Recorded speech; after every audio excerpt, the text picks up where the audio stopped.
Hello students. In last lecture we discussed the RMS value. Clear?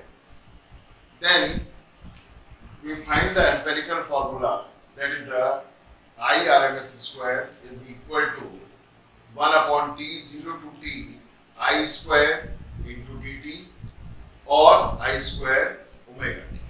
Clear? We solve the two waves, sinusoidal wave by three waves.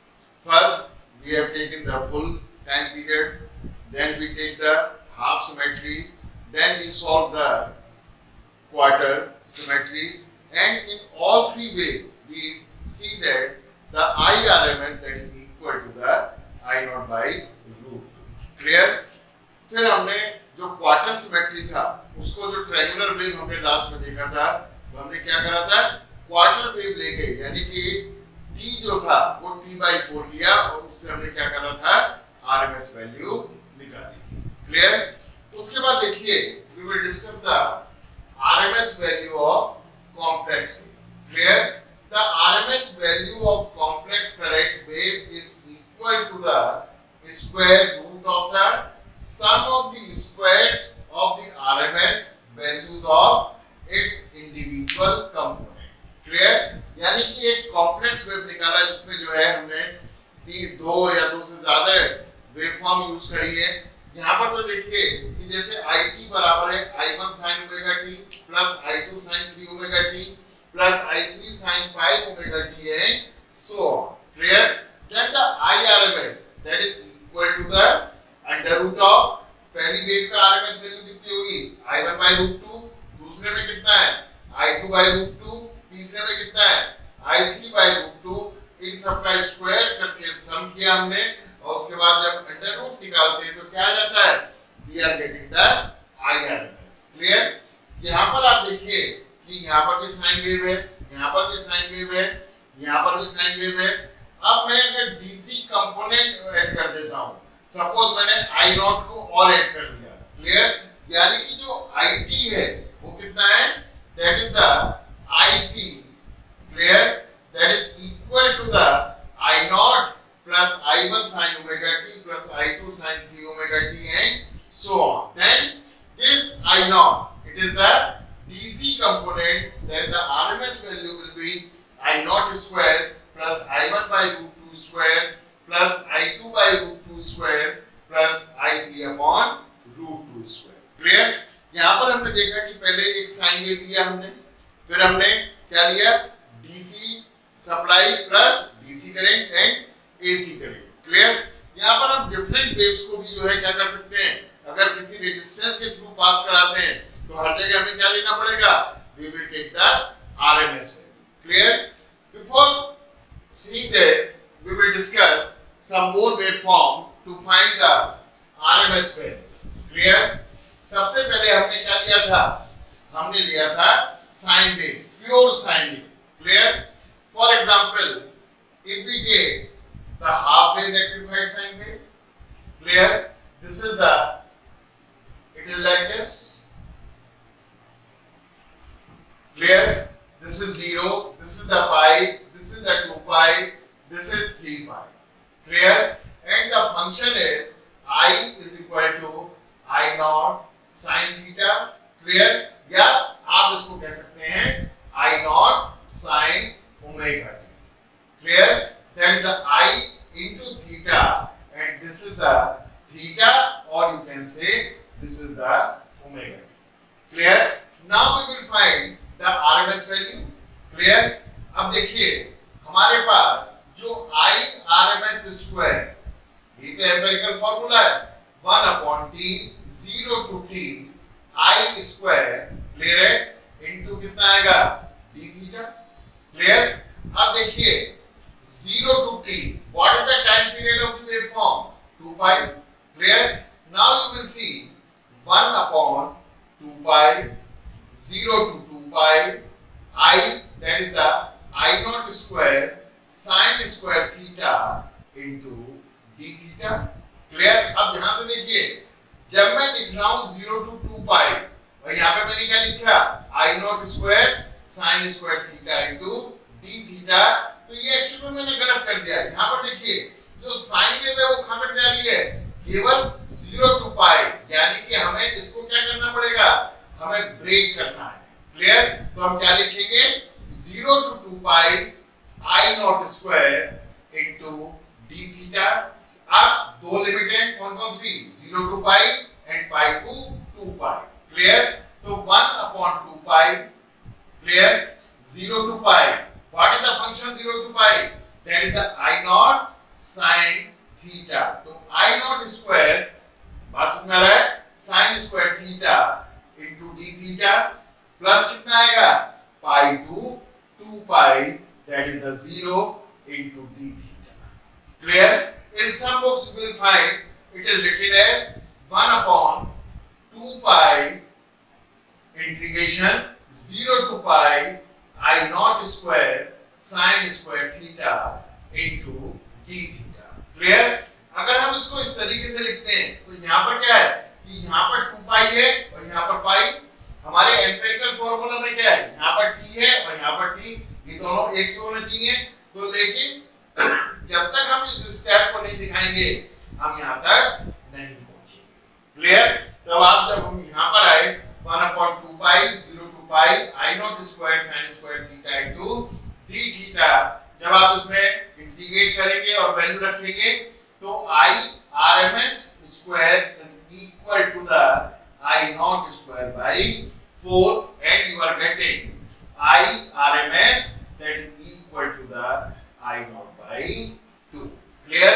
तो ये हमारे पास क्या value आ रही है, I RMS that is equal to the I RMS is equal to the I naught by 2। Clear? अब ध्यान से देखिए, एक हम लेते हैं अभी रेक्टेंगुलर वेव, थोड़ा सा बहुत मजेदार चीज है। हम दो तीन वेव जो है इसमें निकाल के देखते हैं, ध्यान से देखें। For example this is the rectangular wave, rectangular. Clear? ये कैसी वेव है, rectangular. Clear? This is the 0, this is the t, this is the 2t and this is the t। Clear? And this is the say it। Clear? And say this value is I not. Clear? अब ये कैसी wave है, rectangular. Square क्यों नहीं कहा, square होता तो ये I नॉट है और ये भी I नॉट, तब ये स्क्वायर वेव हो जाता।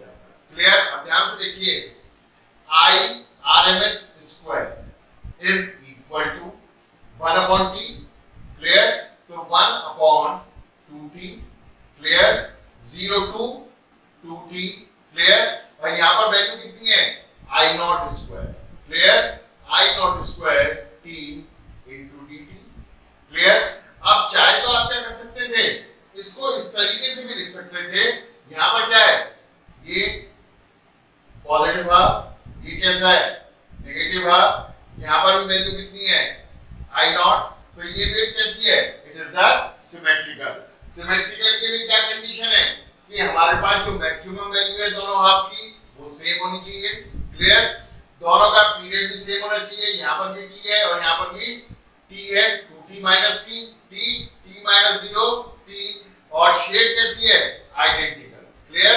तो हम यहाँ पर ये लिख सकते थे कि I RMS square is equal to 1/t 0 to t I square t I square I not square into dt। Clear?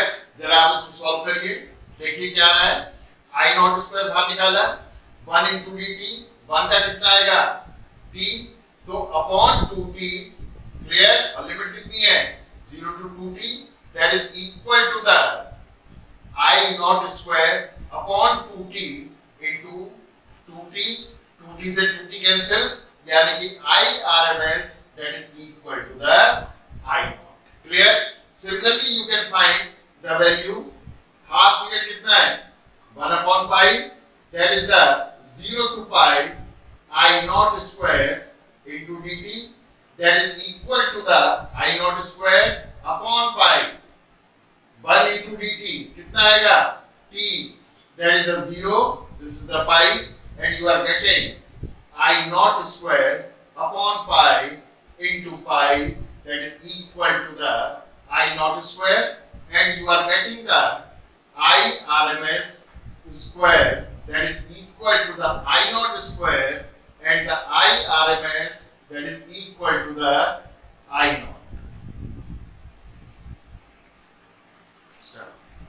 अब देखिए, फॉर एग्जाम्पल मैंने यहां पर क्या कर दिया, देखिए ये वेवफॉर्म इस तरीके से बना, क्लियर, और यहाँ पे जो वैल्यू है वो कितनी लेगी मैंने, that is equal to the say minus I nought by 2, clear. अब देखिए ध्यान से कि जब मुझे आई आरएमएस स्क्वायर निकालूंगा, I RMS square is equal to 1/2t, अब मैं क्या करूंगा 0 to t, क्लियर, 0 to कितना t, what is the value function, I nought की वैल्यू दे रहा है, तो I nought square into dt plus t to 2t, कितना आ जाएगा, that is the minus I nought by 2 square into dt, clear, that is equal to the 1/2t, clear. I nought square बाहर निकाल देते हैं, तो आई नॉट स्क्वायर बाहर निकाल दिया तो कितना आएगा, that is the 0 to t 1 into dt plus 1/4 बाहर निकाला आपने t, और ये 2t 1 into dt, clear. Now you can solve this and you will get the RMS, clear, बात समझ आ रहा है। अब इसी तरीके से देखिए, अगर मैं ये भी half wave rectified sine wave की जगह अब मैंने half wave rectified rectangular wave कर दिया, तो रेक्टेंगुलर वेव में क्या रहा है 0 to t I naught square into dt, और t to 2t कितना हो जाएगा, it will become 0 into dt, कितना आ जाएगा 0 into dt, clear, that means you are getting simply the I RMS square, that is equal to 1/2t, clear. I nought square बाहर निकाल देते हैं तो कितना आएगा, integration 0 to t 1 into dt, clear, that is the I nought square upon 2t, clear, 1 into dt, t, that is the t, and this is the 0 to t, clear, and you are getting I naught square upon 2t into t, clear, that is equal to the I naught square by 2, or you can say I RMS, that is equal to the I naught by root 2, clear। तो यहाँ पर हम किसी भी तरीके से इसको कर सकते हैं, लेकिन हमें क्या ध्यान रखना है कि जैसे 0 to t फंक्शन कितना था I naught, t to 2t function कितना था 0, तब हमने वैल्यू को इस तरीके से निकाला है, क्लियर। अब ये जो वेव फॉर्म है ये कैसी है, ये सब अनसिमेट्रिकल है, क्योंकि पॉजिटिव हाफ और नेगेटिव हाफ दोनों एक से नहीं है।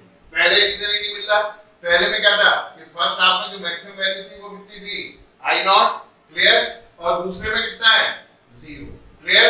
तो अब आप देखेंगे कि हमें सबसे पहले इंपॉर्टेंट क्या है कि हम अपने फंक्शन को देखें, और फंक्शन देखने के बाद की जो है हम इसको सॉल्व कर सकते हैं।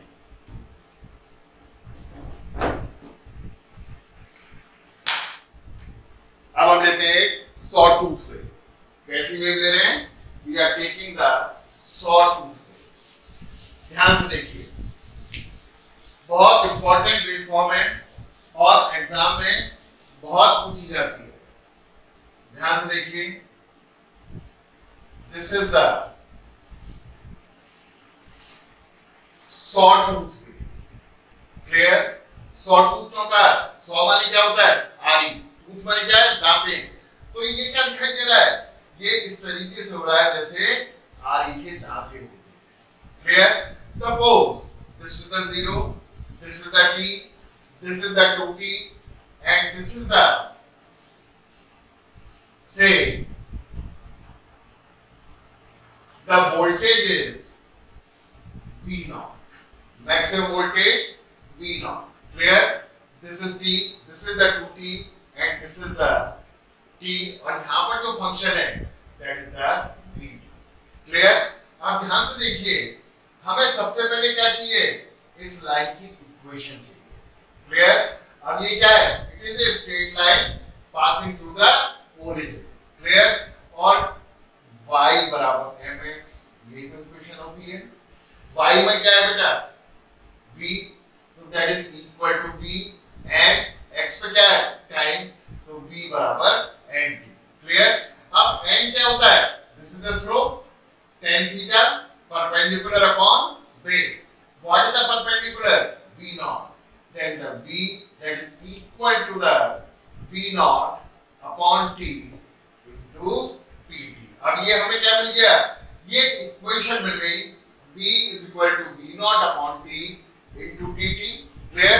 अब ध्यान से देखिए, v rms square that is equal to 1 upon t 0 to t v square into dt. ये तो एम्पिरिकल फॉर्मूला है। अब इस एम्पिरिकल फॉर्मूला में what is the time period, t।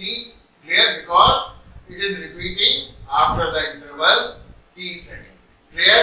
तो ये सेकंड्स में है। क्लियर? तो 1 upon t 0 to t। अब देखिए v की वैल्यू कितनी निकाली थी हमने, that is the v naught upon t into t। Clear? तो 1 upon t 0 to t v naught upon t into t। Clear? That is equal to the square आएगा ना, ठीक है? तो कितना है बेटे, v naught square upon t cube 0 to t। Clear? और t square into dt। Clear? That is the t square into dt, that is the v naught square upon t cube upon t cube। Clear? और integrate करेंगे तो कितना आएगा t square का, t cube upon 3 limit 0 to t। Clear? अब मैं limit रखूंगा तो v naught square upon t cube into t cube upon 3, t cube cut गया, तो v rms, ये क्या था, v rms square। Clear? then what is the value, v rms that is equal to the v naught by root 3। समझ में आ रहा है? तो v rms is equal to the v naught by root 3। Clear? अब ध्यान से देखिए, हमने क्या क्या चीज निकाली, थोड़ा सा इसको हम एक जगह लिख लेते हैं। सबसे पहले देखिए, साइन वेव, जब हमने साइन वेव लिया था तो क्या था, v I rms that is equal to the I naught by root 2।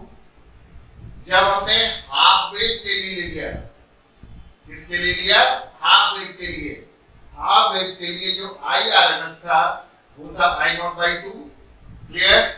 Rectangular wave के लिए, रेक्टेंगुलर वेव के लिए I rms that is equal to the I naught। Clear? And the sawtooth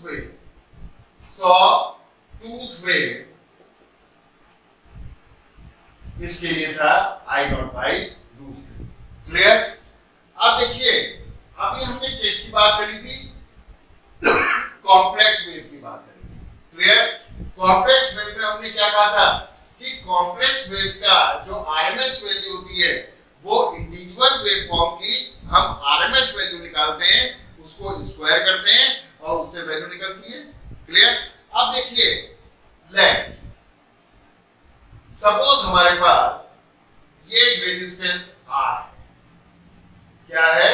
resistance R।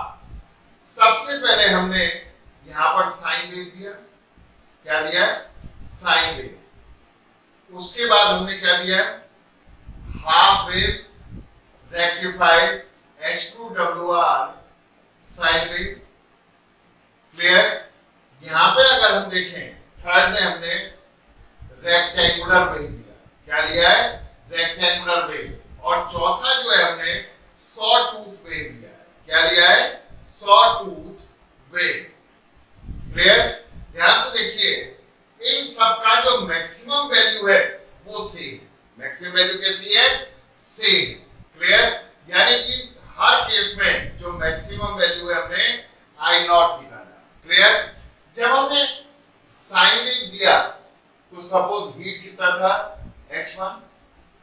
दूसरे case में H2, तीसरे में क्या था H3 एंड चौथे में था हमारे पास H4।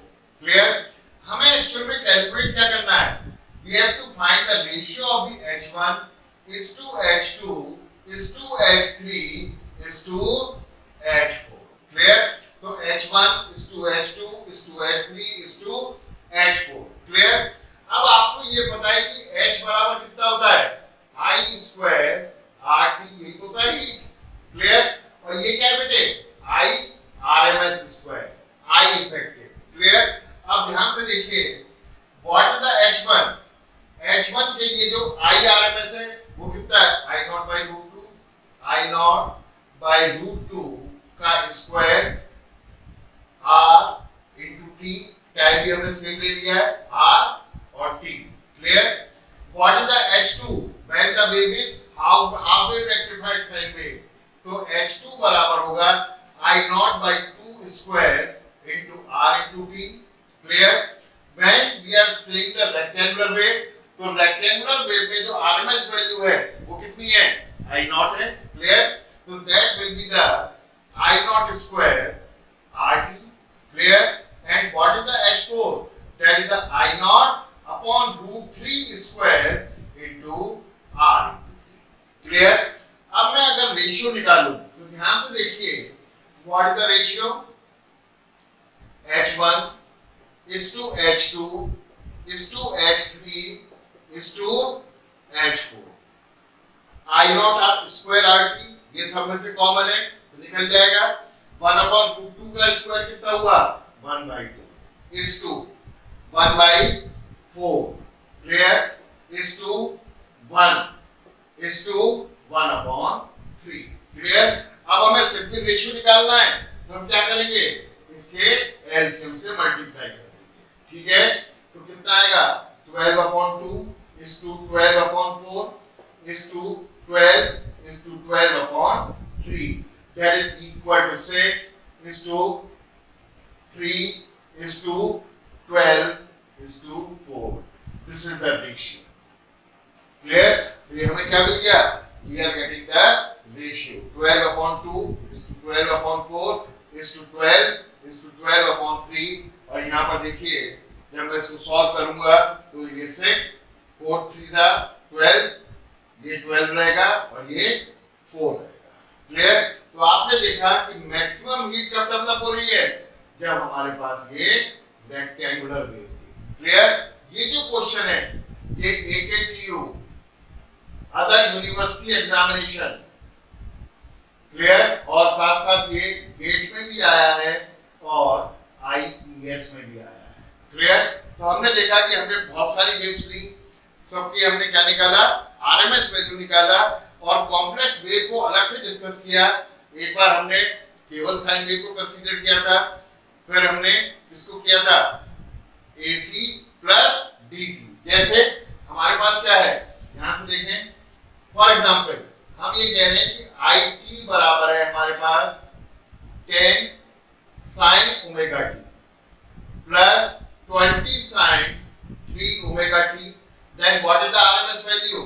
then I RMS is equal to the under root of 10 by root 2 square plus 20 by root 2 square। अब तो आप सॉल्व कर लेंगे ना इसको, लेकिन अगर यहाँ पर IT बराबर कितना हो जाता IT is equal to 5 plus, अब ये 5 क्या था DC कंपोनेंट, तो यहाँ पर जो I RMS होगा वो कितना होगा भाई that is equal to, अब I RMS तो वैसे का वैसे ही है that is the 5 क्योंकि DC वैल्यू है तो 5 का स्क्वायर प्लस 10 अपॉन रूट 2 का स्क्वायर प्लस 20 अपॉन रूट 2 का स्क्वायर। ठीक है? अब ध्यान से देखिए अगर हम पे इतना बड़ा है और हमारे पास फार्मूला क्या था 1/t 0 to t I square into dt।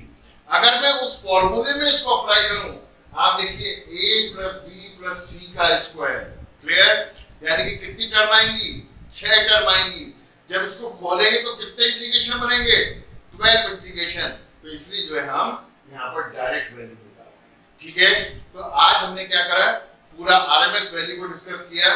जो नेक्स्ट लेक्चर होगा उसमें हम डिस्कस करेंगे एवरेज वैल्यू, और जब एवरेज वैल्यू को हम डिस्कस कर लेंगे then we will discuss the crest factor and the form factor. Clear? If you have any problem, any doubt, you can email me. We will discuss on the class. Thank you.